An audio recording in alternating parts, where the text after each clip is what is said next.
Bwana Yesu asifiwe. Amen. Haleluya. Amen. Chukizo la uharibifu ndiyo somo letu la leo. Chukizo la uharibifu.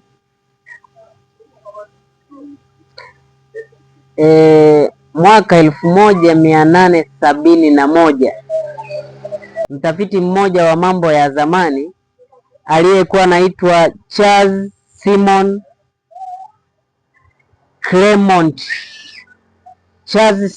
Claremont aligundua bango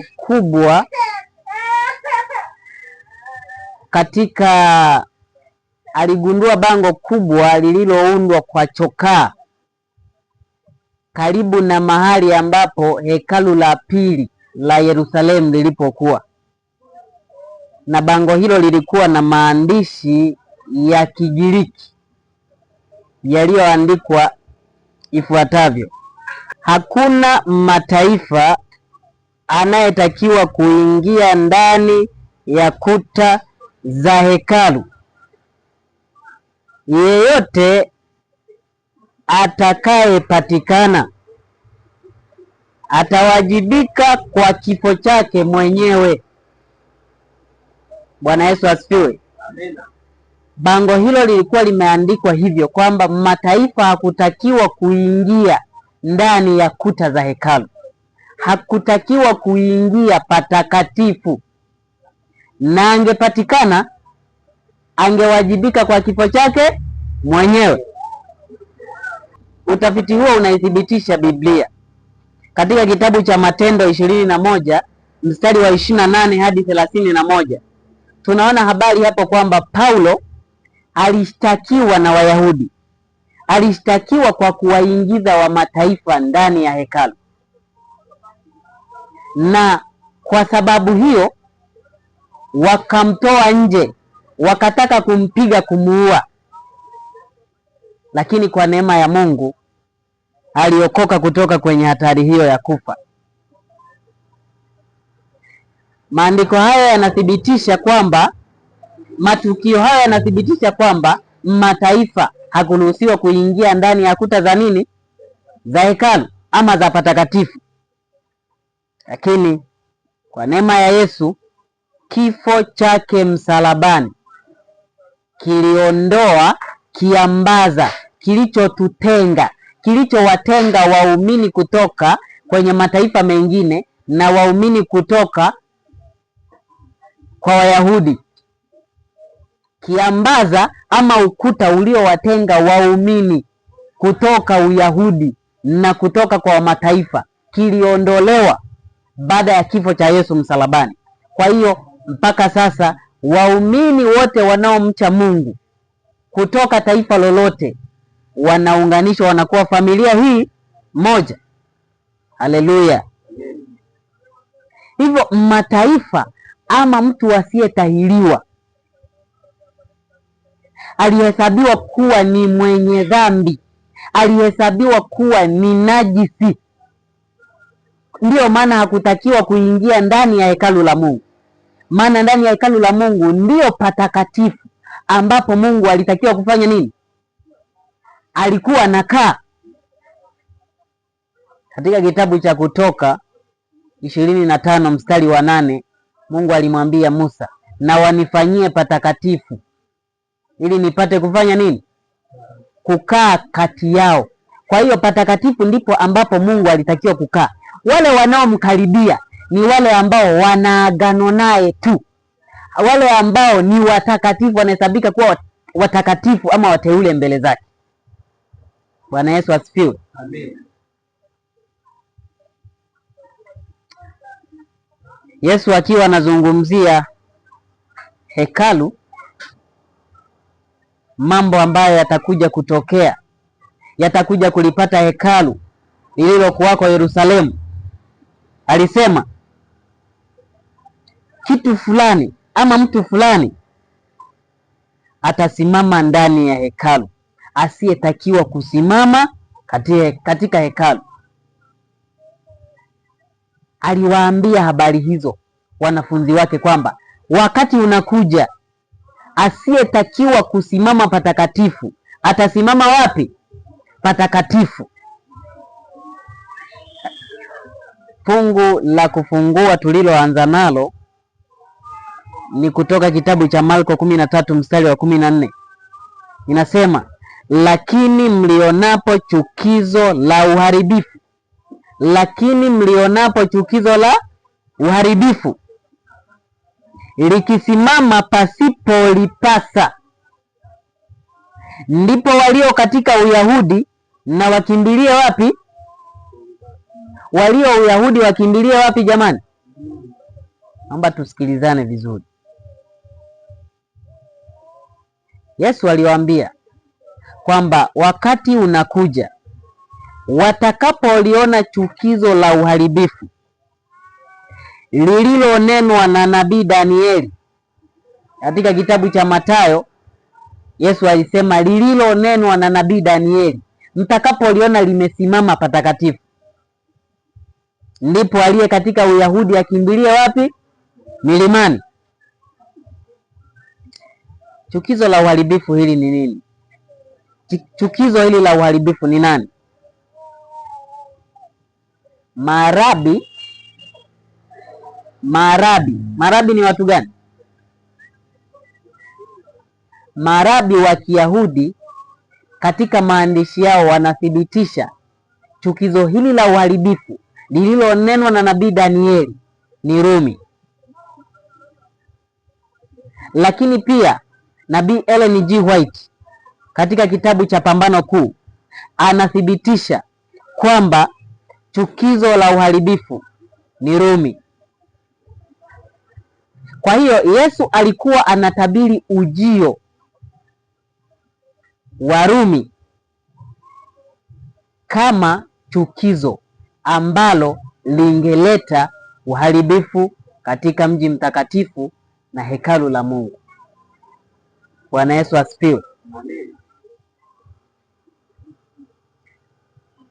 Unabii huu ambao Yesu aliutamka, huu ambao umeandikwa katika Marko 13:14, wa kwamba mtakapoliona chukizo la uharibifu limesimama mahali patakatifu, limesimama mahali pasipolipasa, aliye katika Uyahudi na akimbilie mlimani.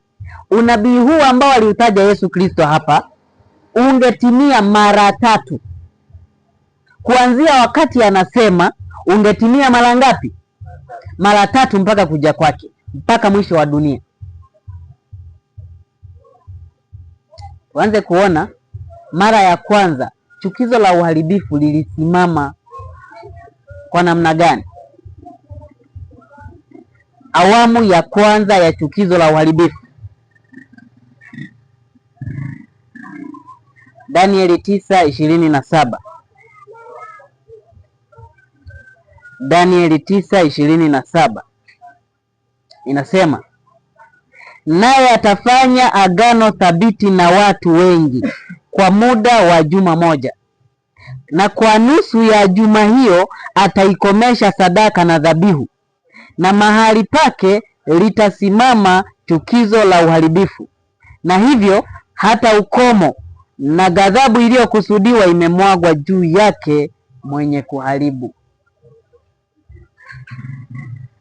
Hayo ndio yalikuwa maneno na maono na maneno ya malaika Gabrieli kwa Danieli kuhusiana na chukizo la uharibifu. Kwa mara ya kwanza likatajwa katika Danieli 9 sura 27. Katika maneno hayo yalionyesha kwamba baada ya Yesu kukomesha sadaka na dhabihu kwa kifo chake msalabani. Tuko pamoja wapendwa? Baada ya Yesu kukomesha sadaka na dhabihu pale msalabani kwa kifo chake, alikomesha kwa namna gani? Kabla yake yeye, walikuwa watu ili wapate kusamehewa dhambi zao walitakiwa kuchukua sadaka, waende wakatoe sadaka ili wapate msamaha wa dhambi. Hivyo sasa kwa kifo chake akakomesha hizo nini? sadaka, na baada ya tukio lake la kukomesha sadaka kwa kifo chake msalabani, malaika Gabrieli anamwambia Danieli kwamba chukizo la uharibifu litasimama pasipo lipasa. Chukizo la uharibifu litasimama pasipo lipasa.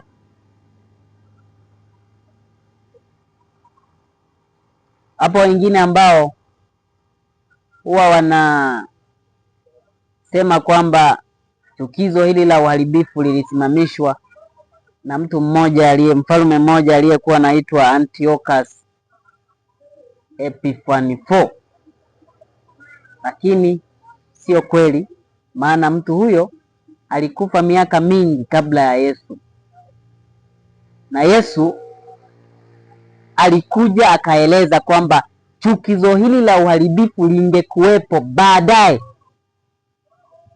yake. Maandiko matakatifu yanathibitisha kwamba chukizo la uharibifu ambalo lilitajwa na Danieli katika mistari hiyo tuliyoisoma ni Rumi. Chukizo hilo la uharibifu ni Rumi. Zingatia kwamba mataifa ama asiyetahiriwa hakupaswa kuingia ndani ya hekalu. Kwa mujibu wa Torati, mataifa hakupaswa kuingia ndani ya hekalu. Kwa nini? Kwa sababu angehesabika kulinajisi hekalu. Kwa sababu angehesabika kulifanya nini hekalu? Kulinajisi. Alikuwa anaonekana akiingia ndani ya hekalu, ndani ya patakatifu, yangekuwa ni machukizo.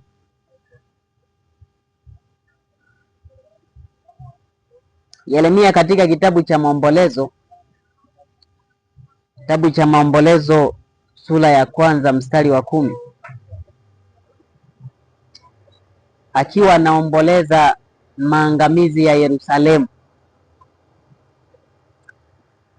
anasema, Maombolezo 1 mstari wa 10, huyo mtesi amenyoosha mkono wake juu ya matamaniko yake yote, maana ameona ya kuwa makafiri wameingia ndani ya patakatifu pake, ambao kwa habari zao wewe uliamuru wasiingie katika kusanyiko lako. Aliyeamuru ni nani? Aliyeamuru ni Mungu, kwamba makafiri wasiingie katika kusanyiko, wasiingie katika kusanyiko lake, wasiingie ndani ya patakatifu, maana wakiingia watapanajisi, wakiingia ni machukizo mbele zake. Lakini sasa makafiri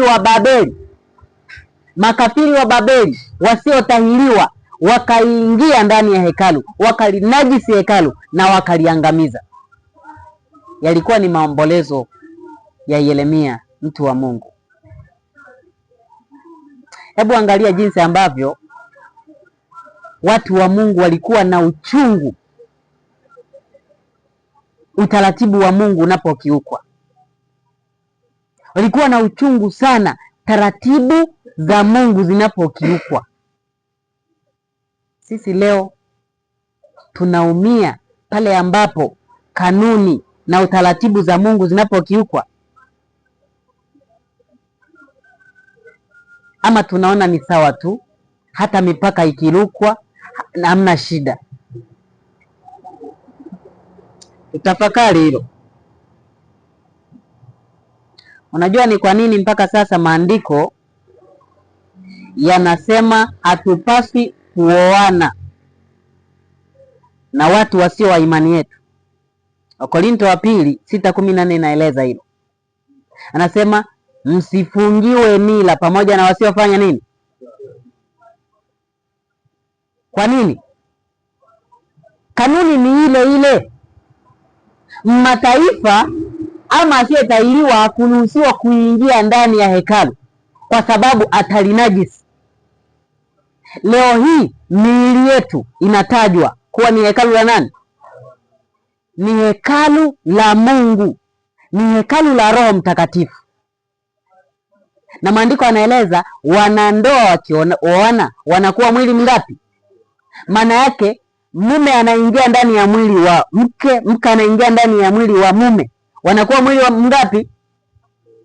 Maana yake ni kwamba ukioana na asiye wa imani yako, umeruhusu hekalu la Mungu limeingiliwa na kafiri, limeingiliwa na asiyeamini. Kwa hiyo umeleta machukizo mbele za Mungu. Bwana Yesu asifiwe. Amen. Mungu wetu ni wa upendo sana. Namna ambavyo anatufundisha ni sisi wenyewe tutaamua kuchagua. Lakini leo hii vijana wanakimbilia kuoa mtu yeyote ama kuolewa popote, ni kwa sababu tu anataka kuridhisha tamaa zake. Laiti vijana hao wangejua kanuni hii ya Mungu ambayo inaonyesha jinsi gani kanuni zake Mungu hazibadiliki, na mtu akizivunja ni kwa kifo chake na kwa laana yake mwenyewe. Bwana Yesu asifiwe. Amen. Neema ya Yesu itusaidie sana. Amen. Tunapaswa pia kutunza afya ya miili yetu. Tumeambiwa miili yetu ni hekalu la nani jamani? Ni hekalu la Roho Mtakatifu, ni hekalu la Mungu. Tunapaswa kula na kunywa sawasawa na utukufu wa nani? Wa Mungu, kama yanavyosema maandiko katika kitabu cha Wakorintho wa kwanza 10:31. Tukila nje na mipaka ambayo Mungu ametuwekea, tunalinajisi hekalu la Mungu. Unakuwa sawa na yule ambaye angevuka mipaka kipindi cha Waisraeli wa zamani, akaleta mataifa ndani ya hekalu. Ungekuwa sawa na huyo kabisa. Ungetakiwa kufanya nini jamani? Ungetakiwa kuuawa. Lakini leo kwa sababu hukumu za Mungu hazitekelezwi papo kwa papo, ndio maana hatufahamu uzito wa mambo haya. Tunapaswa kutambua uzito wa mambo haya, maana tukiendelea kupuuza, kifo cha kiroho kinatuhusu. Sio lazima tufe kimwili, lakini tutakufa kwa namna gani? Tutakufa kifo cha kiroho. Tutakuona kama uko pamoja na sisi, lakini kumbe hauko pamoja kwa sababu umelinajisi hekalu la Mungu, na sasa hilo hekalu tena halina utakatifu wa Mungu. Kwa hiyo Mungu ataondoka ndani yake. Sawa na ambavyo majeshi ya Babeli yaliingia patakatifu na kupaangamiza, ndivyo ambavyo majeshi ya Rumi, majeshi ya nani?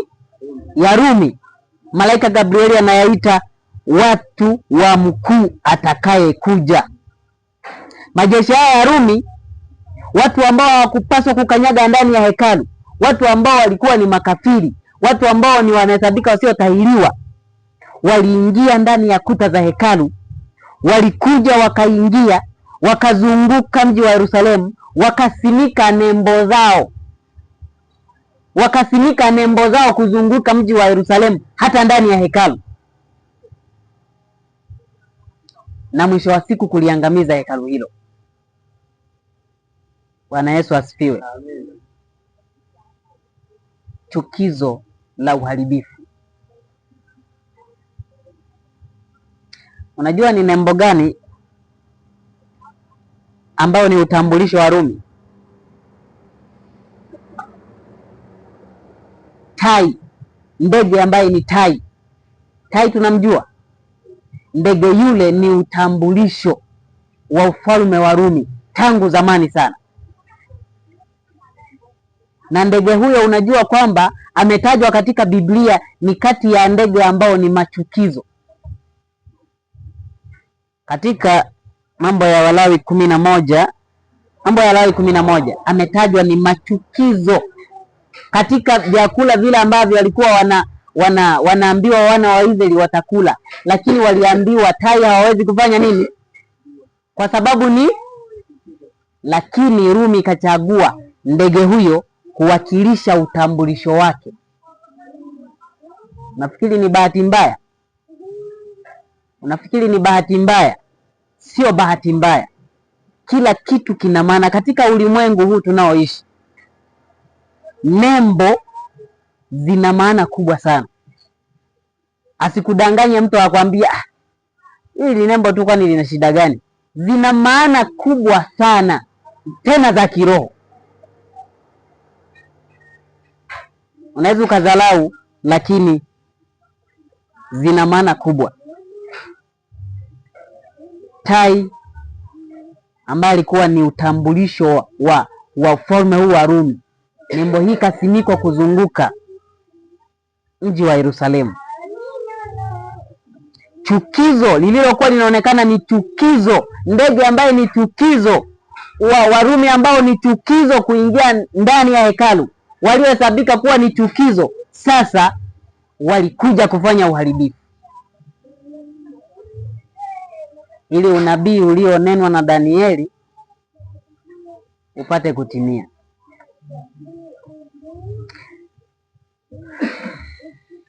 Malaika Gabrieli akiwa anamweleza Danieli anasema katika kitabu cha Danieli 9 mstari wa 26, anasema, na baada ya yale majuma 62 Masihi atakatiliwa mbali, naye atakuwa hana kitu, na watu wa mkuu atakaye kuja watauangamiza mji na patakatifu.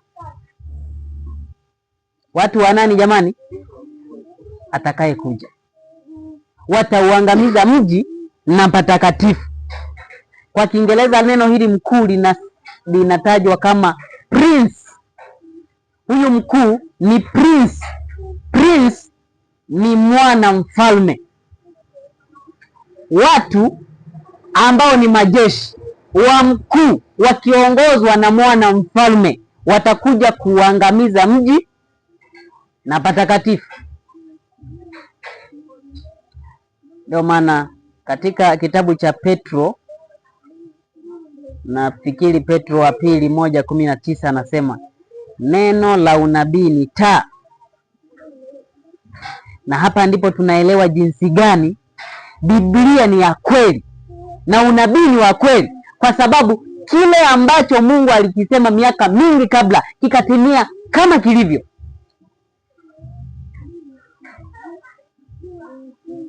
Mkuu aliyetajwa hapa ni Prince of Rome, mwana mfalme wa Rumi, ambaye alitekeleza maangamizi hayo. Alikuwa anaitwa Prince Tito. Tusome kitabu cha Pambano Kuu sura ya 1, tutaona habari za Tito. Tito ndiye aliyetekeleza maangamizi ya Yerusalemu na hekalu. Ndiye aliyekuwa mwana mfalme kwa kipindi hicho, ule mwaka wa 70. Mwaka 67 kabla ya Kristo, baada ya Kristo, mwaka wa 67 baada ya Kristo, Mfalme Nero, watu tunamsikia Mfalme Nero. Mfalme Nero alimtuma jemadari wake aliyekuwa anaitwa Vespasian, alimtuma kwenda kuangamiza, kuzingira mji wa Yerusalemu na kuangamiza, teka sehemu kubwa ya jimbo la Yudea. Kabla ya kuzingirwa kwa mwisho, maana vita kati ya jimbo la Yudea ambao walikuwa wanakaa Wayahudi liliasi. Yudea ilikuwa ni jimbo mojawapo la ufalme wa Rumi. Hili jimbo liliasi, Wayahudi wakauasi ufalme wa Rumi. Kwa hiyo vita vilianza miaka ya 66 baada ya Kristo, na kwa ruhusa ya Mfalme Nero. Kabla ya kuzingirwa kwa mara ya mwisho, Nero akiwa amepanga mji huu uangamizwe mwaka huo wa 67, Nero akajiua. Mfalme Nero alifanya nini jamani? Alijiua. Swali la kujiuliza, mfalme ambaye alitaka kushinda dhidi ya jimbo la Yudea. Kwa nini alijiua? Ndipo sasa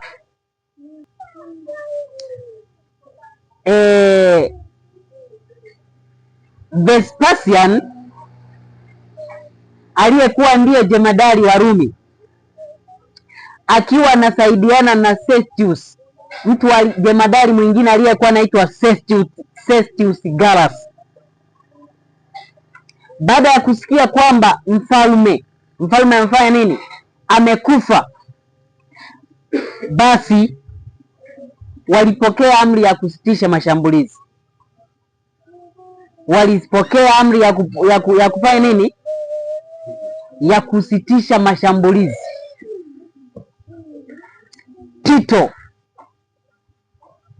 na Vespasian wakawa wanasubiri ni nani ambaye atakuwa mfalme, maana tayari ufalme ulikuwa katika hali tete. Mfalme akifa, katika harakati za kumpata mtawala mwingine, ufalme unakuwa katika hali isiyo ya utulivu. Kwa hiyo wakasitisha vita mwaka huu wa 67, wakasitisha vita kwanza ili wajue mfalme anaenda kuwa nani.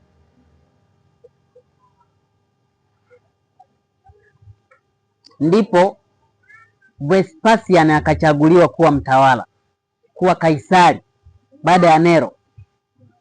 Na Vespasian ndipo alipomtuma mwanaye Tito miaka 3.5 baadaye. Hebu fikiria, miaka 3 ilipita hapo. Miaka 3.5 baadaye ndipo Tito akatumwa kwenda kuangamiza mji wa Yerusalemu. Na hiyo ndio ilikuwa fursa ya Wakristo kuondoka katika mji wa Yerusalemu. Maana waliambiwa kwamba mtakapoliona chukizo la uharibifu limesimama mahali pasipolipasa, aliye katika Uyahudi akimbilia wapi? Wakristo katika muda huu wa miaka 3 ambapo Tito, Vespasian wakiwa wanasubiri nani atakuwa mfalme, wakiwa wamesitisha mashambulizi dhidi ya jimbo la Yudea, Wakristo wakapata fursa ya kuondoka. Ni ishara ambayo walikuwa wameoneshwa na Yesu mwenyewe, walikuwa wanaikumbuka.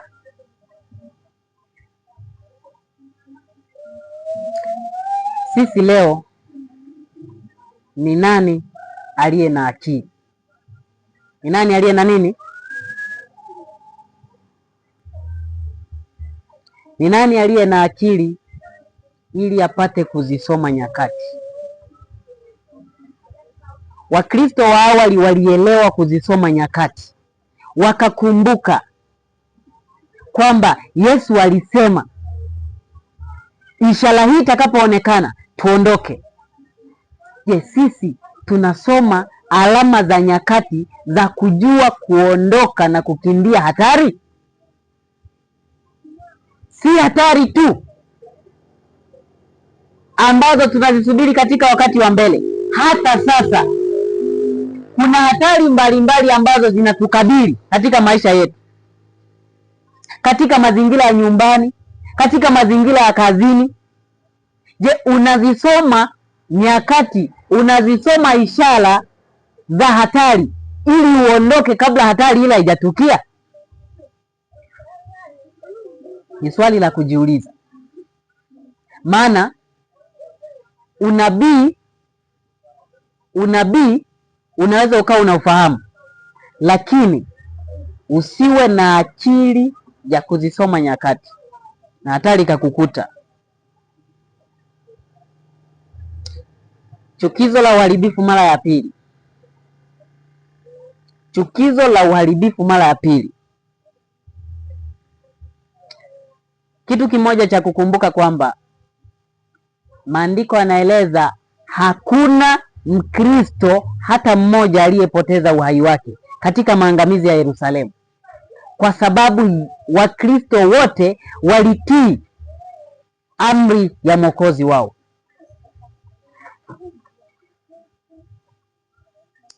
Chukizo la uharibifu awamu ya pili. Twende katika kitabu cha Danieli 11 mstari wa 31 hadi 33.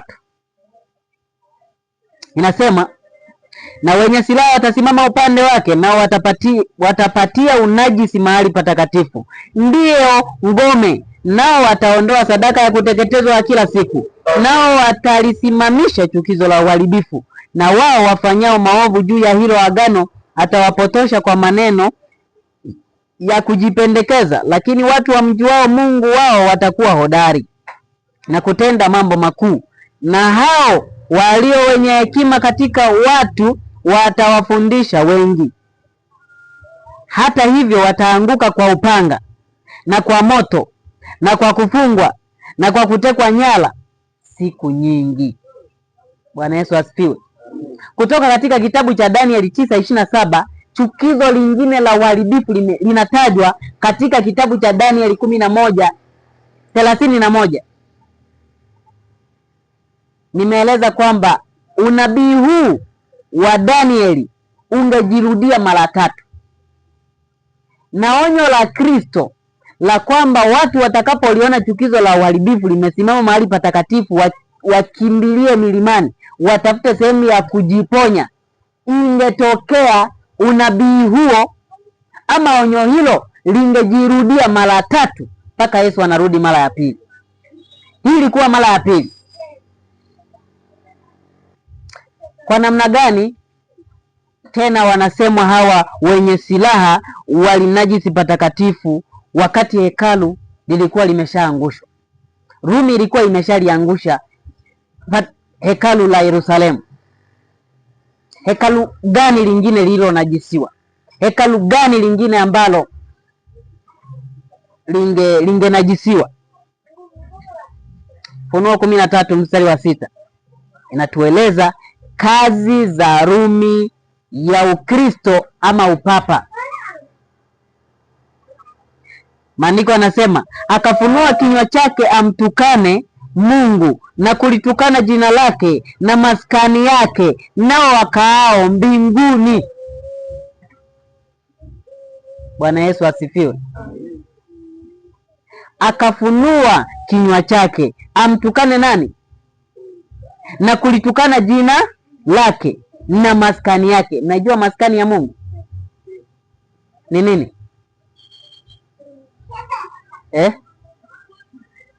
Maskani ya Mungu ni nini? Ni hekalu lake. Bwana pewe sifa. Maskani ya Mungu ni hekalu lake. Rumi katika awamu hii ya pili ilinena makufuru dhidi ya Mungu na dhidi ya maskani yake, yaani hekalu. Ilifanya makufuru na wote wakao mbinguni ikawanenea makufuru. Wakati Rumi ilipochukua sura ya kikatoliki ya kanisa Katoliki, ilitenda kinyume na kazi za hekalu la Mungu wa mbinguni. Bwana pewe sifa. Rumi yenyewe ilijiita mahali patakatifu mno duniani. Bwana Yesu asifiwe. Mpaka leo Vatican inaitwa the Holy See. The Holy yani ardhi ama mahali patakatifu kuliko sehemu yoyote nyingine duniani. Kama ambavyo Mungu alikuwa ameweka Yerusalemu kuwa mji wake mtakatifu, sasa Rumi imelisi hayo mambo na yenyewe inajiita patakatifu mno. Badala ya kupaita patakatifu mbinguni pale akaapo Mungu wa mbinguni, lakini yenyewe ikaanzisha patakatifu pake hapa duniani. Papa alitambuliwa kama Mungu duniani. Katika zama za giza, Papa alitambuliwa kama Mungu dunia. Alikuwa anaamua mambo ya kidunia. Yeye akiamua jambo hakuna wa kumpinga. Akajiita yeye ni mfalme wa wafalme. Kitabu cha Wathesalonike wa pili sura ya 2 mstari wa 4 inaeleza Paulo alimtabiri huyu mpinga Kristo, alitabiri ufalme wa Rumi katika sura yake ya Kikristo, katika sura yake ya Kikristo. Ukiwa unafanya makufuru, ukijifanya wenyewe kuwa Mungu. Lakini pia utaratibu wa kanisa wa kutoa msamaha wa dhambi ulianzishwa, huduma ambayo inatakiwa kupelekwa na inafanyika katika hekalu la Mungu mbinguni, ikahesabika inafanyika wapi? Inafanywa na kanisa la Rumi. Hayo ni machukizo ambayo yalisimama patakatifu kwa mara nyingine. Yaani mahali ambapo patakatifu inatakiwa isimame, chukizo likasimama pale. Bwana Yesu asifiwe. Haya,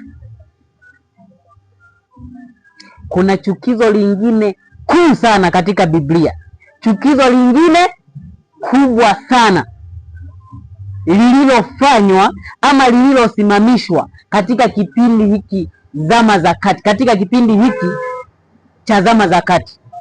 Hilo chukizo ni kubwa kuliko yote. Bwana Yesu asifiwe. Ni kubwa kuliko. Ni chukizo gani hilo? Kuna mtu analifahamu? Hilo chukizo kubwa kabisa kuliko yote ni chukizo gani, ambalo lilianzishwa na kusimamishwa rasmi na Rumi ya upapa katika zama za kati? Soma Ezekieli 8 mstari wa 15 na 16. Ezekieli 8 mstari wa 15 na 16 inasema, akaniambia, mwanadamu, umeyaona haya? Utaona tena machukizo makubwa kuliko hayo. Machukizo makubwa kuliko. Akanileta mpaka ua wa ndani wa nyumba ya Bwana, na tazama, mlangoni pa hekalu la Bwana, kati ya ukumbi wa madhabahu, walikuwako watu kama 25, wamelipa kisogo hekalu la Bwana, na nyuso zao zimeelekea upande wa mashariki, nao wanaliabudu jua kwa kuelekea upande wa mashariki. Chukizo gani hili kubwa kuliko yote? Ibada ya jua. Bwana Yesu asifiwe. Ibada ya jua ilisimamishwa mahali pa ibada ya kweli, mahali pa ibada ya Mungu wa kweli, pakasimamishwa ibada ya jua ya Mungu Baali. Ni machukizo yaliyosimamishwa, yaliyosimama katika zama za kati, yakiwa nasimamishwa na ufalme wa Rumi ya kidini.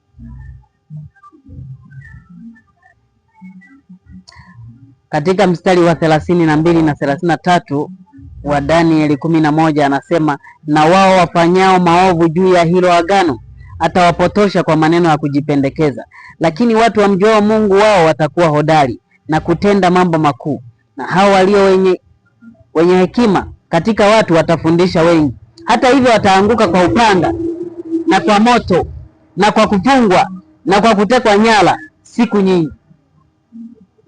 Agano lililotajwa hapa, analosema kwamba na wao wafanyao maovu juu ya hilo agano.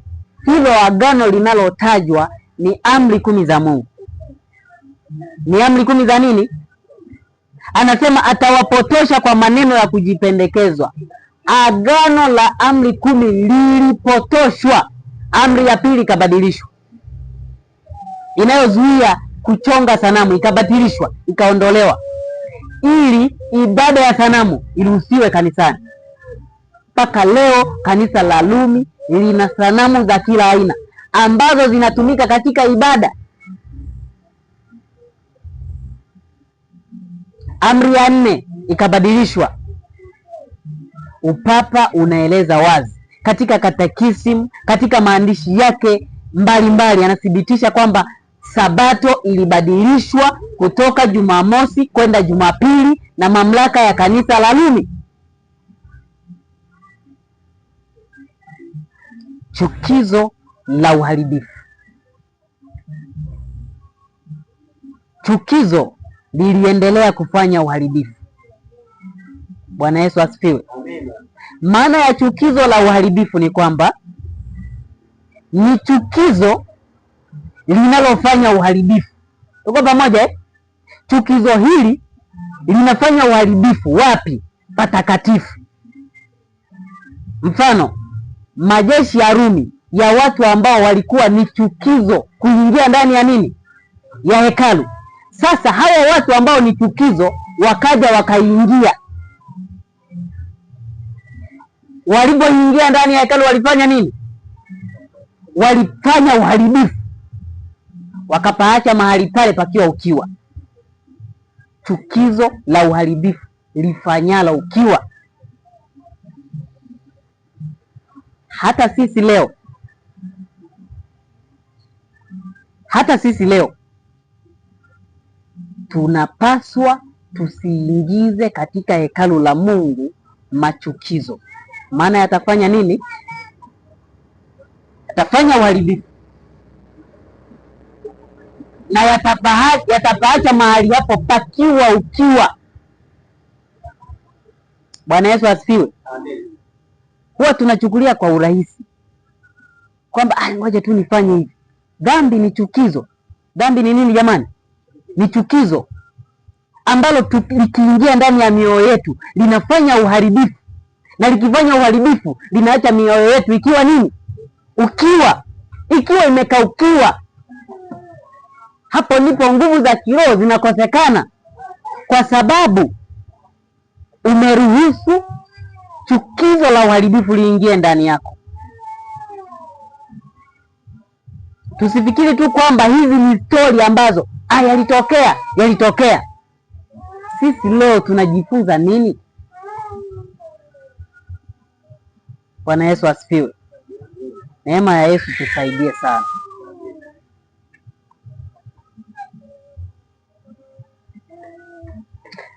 Anasema, na hao walio wenye hekima katika watu watafundisha wengi. Hata hivyo wataanguka kwa upanga na kwa moto na kwa kufungwa na kwa kutekwa nyara siku nyingi. Hapa kanisa la Rumi lilibadili amri za Mungu, lakini pia upapa ulitekeleza mauaji, mateso, vifungo kwa Wakristo wengi. Historia inasema mamilioni ya Wakristo waliangamia chini ya mateso ya vifungo na mauaji yaliyotekelezwa na kanisa la Rumi.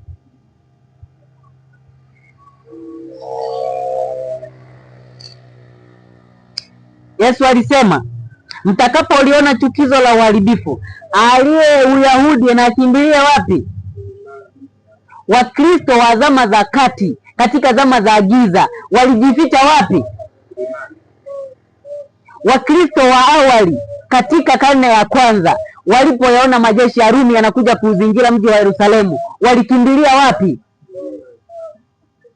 Maandiko yanaeleza walikimbilia milima iliyokuwa karibu na mto Yordani, sehemu ambayo ilikuwa inaitwa Pera. Wakristo wa zama za kati pia walikimbilia milimani, milima ya Alps, milima ya Piedmonti katika bara la Ulaya. Huko ndiko walipata maficho yao. Onyo la Yesu lilikuwa likijirudia tena kwa mara ya pili, baada ya chukizo la uharibifu kusimamishwa tena mara ya pili. Hata kiroho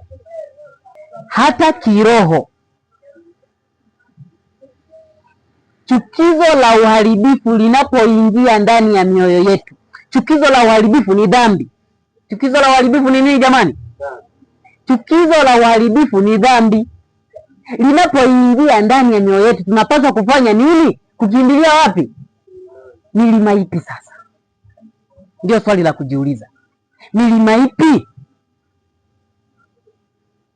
Tunapojihisi tuna dhambi, tunapoona kwamba tumeshamtenda dhambi Mungu, tayari tunakuwa tumeruhusu chukizo la nini jamani? Limeshaingia ndani yetu. Sasa tunatakiwa kwa onyo la Yesu tukimbilie milimani. Milima ipi ya kukimbiliwa? Zaburi 36 mstari wa 6. Zaburi 36 mstari wa 6 inasemaje? Nasema hivi: haki yako ni kama milima ya Mungu, hukumu zako ni vilindi vikuu. E Bwana, unawaokoa wanadamu na wanyama. Haki yako ni milima ya nani? Jamani, tuko pamoja ama naongea peke yangu hapa? Anasema haki yako ni kama milima ya nani? Kumbe sasa milima kiroho ni haki ya nani? Milima ya kiroho ni haki ya Mungu. Haki ya Mungu ni milima ya kujifichia. Hivyo sasa tunapojihisi tuna dhambi, tumeruhusu chukizo la uharibifu liingie katika hekalu la Mungu, tunapaswa kukimbilia milimani. Milima hiyo ya kukimbilia ni haki ya nani? Haki ya Mungu ama haki ya Kristo. Haki ya Kristo pekee ndio inayoweza kutuponya na uharibifu uletwao na chukizo. Bwana Yesu asifiwe.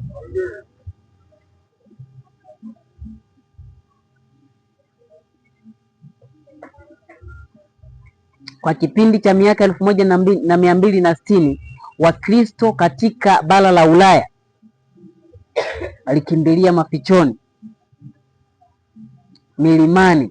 Wa Waldense tunaowasoma katika kitabu cha Pambano Kuu walikuwa wamejificha mapangoni. Huko ndiko waliwazika ndugu zao walipokufa, wakiogopa na kujificha mateso ya Rumi. Awamu ya tatu ya chukizo la uharibifu, awamu ya tatu na ya mwisho, na Yesu atakuja baada ya hapo.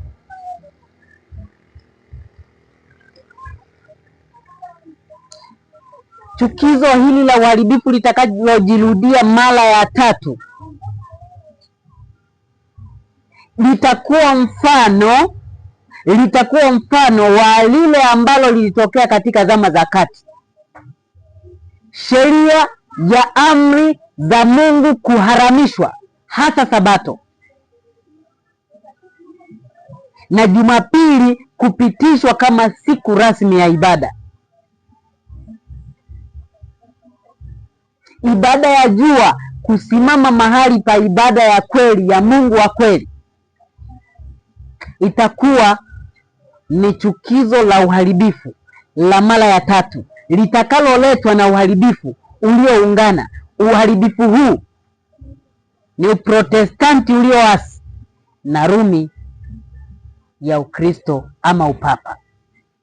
Uharibifu huu chukizo hili litaleta uharibifu, litakuja kuleta uharibifu mahali pa hekalu la Mungu, kwa watakatifu wa Mungu. Na watakatifu wa Mungu watatakiwa kukimbilia wapi jamani?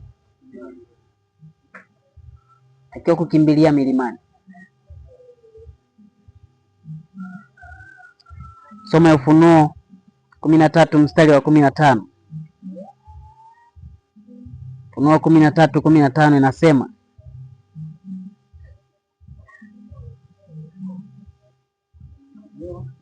Ufunuo 13:15, akapewa kutia pumzi katika ile sanamu ya mnyama, hata ile sanamu ya mnyama inene, na kuwafanya hao wasioisujudu sanamu ya mnyama wauawe.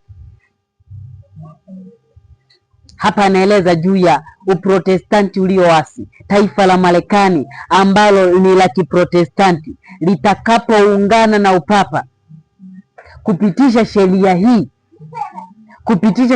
ya Jumapili, ibada ya jua iwe sheria ambayo inatakiwa kutiiwa na kila mwanadamu juu ya uso wa dunia. Hapo ndipo watu wa Mungu wanatakiwa kutambua kwamba chukizo la uharibifu tayari limeshazingira. Wanatakiwa kukimbilia wapi?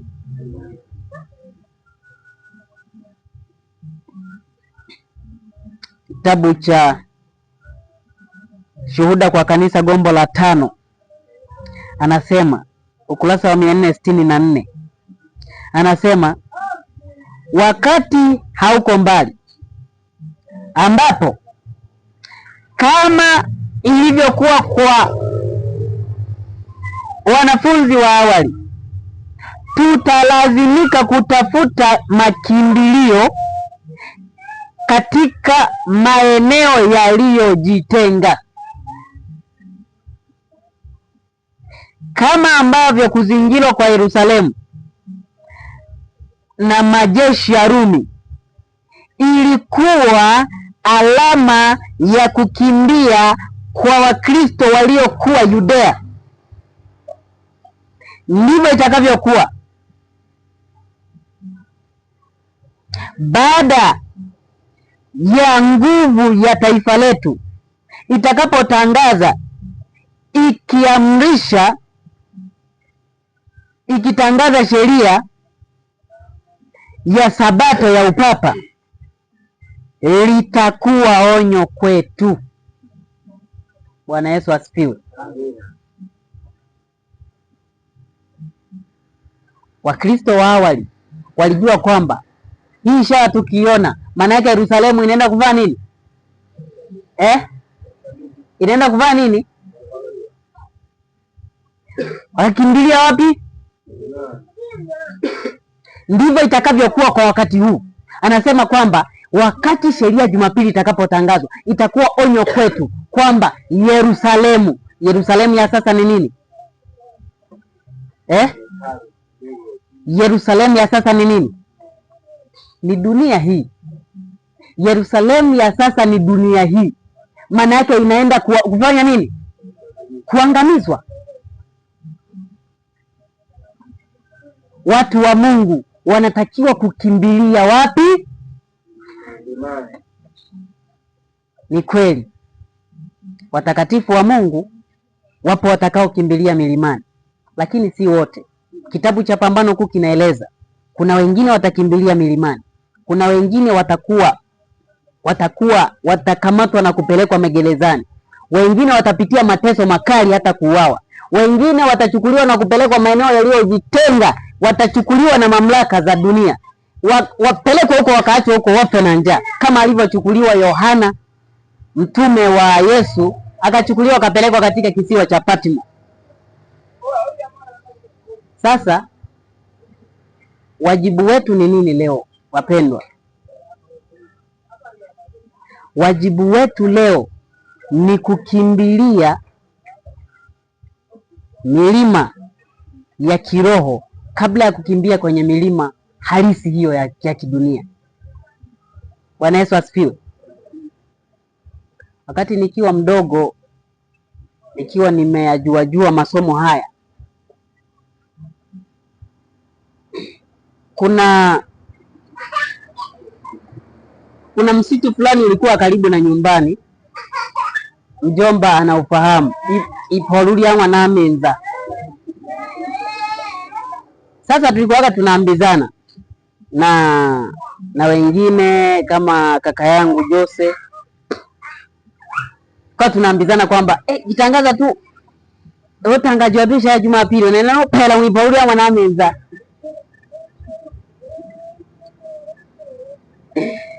Ikitangaza sheria ya Jumapili, mimi nakimbilia kwenye msitu wa Mwanaminza.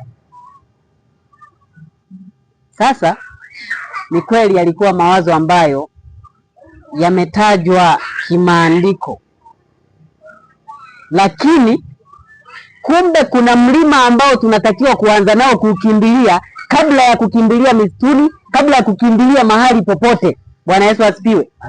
Milima hiyo ni haki ya Kristo. Tunapaswa kumpokea na kumkaribisha Kristo katika maisha yetu.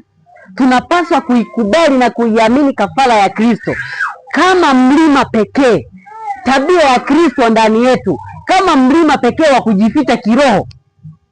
Mlima huo ndio ambao watakatifu watajificha, na maangamizi ya dunia hii yanapofanyika, hakuna mtakatifu hata mmoja atakayepotea ambaye alitumaini na akajificha katika mlima wa haki ya Kristo. Bwana Yesu asifiwe. Unaweza ukakimbilia milimani, milima sijui ya wapi huko, lakini ukawa hujakimbilia katika mlima wa haki ya Kristo kwanza, utarudi tu tena uwe msaliti wa wenzako, kwa sababu mlima ule ulitakiwa kukuficha kwanza, hujafichwa nao. Haki ya Kristo ni kimbilio letu.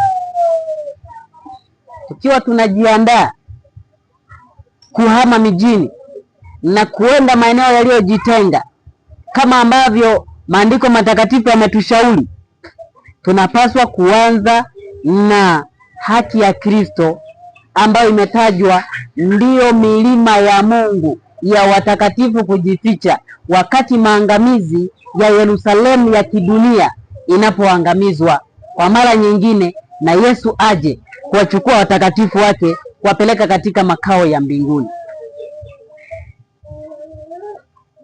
Tumuombe Mungu kwa neema yake kwa wakati wote tudumu kuwa ndani ya haki ya Kristo, ili Yesu ajapo mara ya pili tuweze kupona na kuulisi uzima wa milele.